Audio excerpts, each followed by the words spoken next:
Hi friends, welcome to my channel. Friends, ఈరోజు మీకు మనం రెగ్యులర్గా నడిపే మన మోటార్స్ ఉన్నాయి కదా, అవి డైరెక్ట్ అవుతూ ఉంటాయి. ఊరికే ప్రతిసారి ఊరికే స్ట్రక్ అవుతాం. డైరెక్ట్ అవ్వడం మోటార్ కొంచెం తొక్కగానే దాన్ని మనం రిపేర్ చేసుకుందాం. మన చెల్లెలు వాళ్ళు చాలామంది అడుగుతూ ఉన్నారు నన్ను బయట. అందుకని సరే వాళ్ళకి ఈజీగా ఉంటుంది అన్నట్టుగా చిన్న ఇది కూడా నేర్పిద్దాం అన్నట్టు ఓపెన్ చూపిస్తున్నాను. ఇది ఓపెన్ చేస్తున్నా చూడండి మీరు. అలా వెనకాల 4 స్క్రూలు ఉంటాయి. 2 స్క్రూలు తీసేసిన చూడండి. తీసిన తర్వాత అలా ఓపెన్ చేస్తే అలా 2 పత్తీలు ఉంటాయి, అంతే, ఏముండదు అందులో. ముఖ్యంగా ఫ్రెండ్స్, నాకు ఆడ హోల్ పడింది, అందుకని డైరెక్ట్ అయిపోతుంది 2 పత్తీలు. ఓకేనా ఫ్రెండ్స్, మీరు జాగ్రత్తగా గుర్తుంచుకోవాల్సింది, ప్లగ్ తీసేసిన తర్వాతనే, ప్లగ్లో నుంచి వైర్ తీసేసిన తర్వాత మీరు ఓపెన్ చేయండి. మర్చిపోయి అందులో ఉంచి తర్వాత ఓపెన్ చేశారనుకోండి, షాక్ కొట్టుద్ది. అందుకని మీకేంటంటే ఇప్పుడు దానికి 2 స్క్రూలు వచ్చాయి చూసారా పత్తీలకి, ఆ 2 స్క్రూలను కూడా నేను ఓపెన్ చేస్తున్నాను.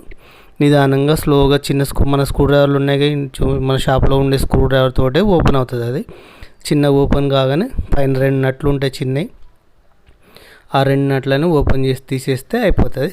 దానిపైన ఒక ప్లేట్ ఉంటుంది, ప్లాస్టిక్ది ఉంటుంది ఒకటి మధ్యలో. అదే బొక్క పడింది చూసారా, ఓల్ పడింది, సారీ. ఇప్పుడు మనం అలా కొత్తవి ఇవి మార్కెట్లో మనకి టైలర్ షాప్, మనకు మిషన్లు అమ్మే వాళ్ళ దగ్గర దొరుకుతాయి. ఎక్స్లేటర్ పత్తీలు అంటే వాళ్ళే చెప్తారు, వీటిని ఎక్స్లేటర్ పత్తీలు. ఇప్పుడు మనకు పత్తి ఇరిగిపోయింది కాబట్టి సగానికి అడిగిర కొట్టేసిన. ఇప్పుడు మనం దాని మీద మధ్యలో ఉన్న ప్లాస్టిక్, దాని మీద అది మధ్యలో ఉంది ప్లాస్టిక్, కింద ఒకటి ఉంటుంది, మధ్యలో ఒక ప్లాస్టిక్ ఉంటుంది. మళ్ళీ తర్వాత మనం 2వ పత్తి ఉన్నది కదా, ఆ పాత పత్తి ఫస్ట్ పెట్టేసి కొత్త పత్తి అక్కడికి ఇరిగిపోయింది చూడండి అన్నది. అందుకని దాని మీదనే మళ్ళీ మనకి అది ఇరగలేదనుకోండి, మీరు ఆ హోల్స్ కాడికి ఒక 2వ హోల్స్ కాడికి ఇరగొట్టేస్తే అయిపోతుంది అనమాట.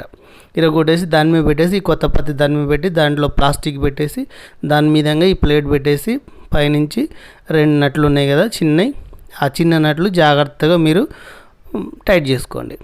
ఫ్రెండ్స్, ఇది ఏంటంటే చాలా ఈజీగా ఉంటుంది. మీకు తెలియక చాలామంది ఊకే మెకానిక్ల కాడ తీసుకుపోయి వాళ్ళని రిపేర్ చేయమనడం, చాలా టైం వేస్ట్ అవుతుంది, చాలా వరకు రిస్క్ కూడా ఉంటుంది ఫ్రెండ్స్. అందుకని నేను ఏం చేశానంటే, సరే మీకు ఉపయోగపడుతుంది అన్న ఆలోచనతో నేను దీన్ని తయారు చేయడం చూపించడం జరుగుతుంది.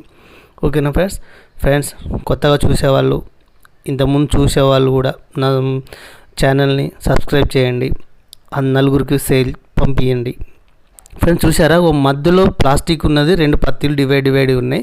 అవి కలవకుండా చూసుకోండి జాగ్రత్తగా. ఆ 2 ఫిట్టింగ్ చేసేటప్పుడు మాత్రం అదొక్కటి జాగ్రత్తగా చూసుకోండి.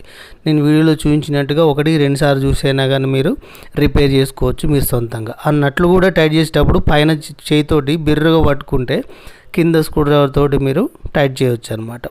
అందుకని మీకు సమానంగా అది వచ్చిన తర్వాత సెంటర్లో ఉండేటట్టు చూడండి. ఆ 2 పత్తీలు కూడా ఒకదాని మీద ఒకటి సమానంగా 2 సెంటర్లో ఉండేటట్టు చూసుకొని పెట్టేసుకున్న తర్వాత ఇప్పుడు బాక్స్ పెట్టుకోండి. ఇప్పుడు కండెన్సర్ ఉంటుంది ఫ్రెండ్స్, అది కండెన్సర్ అనేది అడ్డమే ఉండాలి. ఆ అడ్డం అట్లా పెట్టేసి దాని మీద ఈ ప్లేట్ పెట్టుకోండి. కొన్ని ఎక్స్లేటర్కి కింద ఉంటుంది కండెన్సర్, కొన్ని ఎక్స్లేటర్కి పైన ఉంటుంది. నేను చూపించిన దాంట్లో కింద ఉంది కదా అనేసి మీరు భయపడవకండి. ఎక్స్లేటర్ ఎక్కడ ఉన్నా కానీ, స్టార్టర్ ఎక్కడ ఉన్నా కానీ మీకు ఇబ్బంది ఏం లేదు.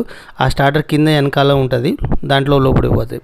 అలా టైట్ చేసేసుకోండి మొత్తం. అలా జాగ్రత్తగా టైట్ చేసుకొని మరీ ఓవర్గా తిప్పవకండి ఫ్రెండ్స్. మళ్ళీ మీడియంగా మీరు స్క్రూని టైట్ చేసుకోండి. ఇప్పుడు చూడండి సార్ ఫ్రెండ్స్, మనం ఎక్స్లేటర్ ఎలా పనిచేస్తుందో అలా పనిచేస్తుంది అనమాట. Okay friends, thank you friends.